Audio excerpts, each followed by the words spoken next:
তা আজ আমাদের লাঞ্চে আছে এইটা কি মোচা, এটা হচ্ছে আলু ভাজা, এটা হচ্ছে রসগোল্লা, এটা হচ্ছে ভাত, এটা হচ্ছে চিকেন, আর দই আছে স্পেশাল দই, আর এটা হচ্ছে তার সঙ্গে মুসুরির ডাল, আর ওই যে দই রয়েছে দূরে।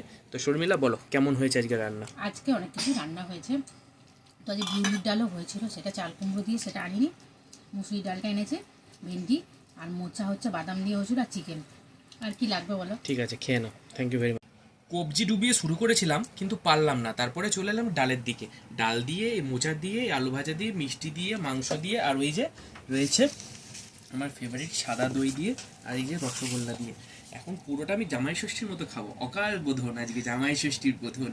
তো আমি ভাতটা ভাঙলাম, প্রথমে ভাতটা ভেঙে আমি ডালটা দিলাম, ডালটা দিয়ে আমি মাখলাম, আলু ভাজা নিলাম, একটু মোচা নিলাম, একটু মিষ্টি নিলাম, একটু মাংস নিলাম।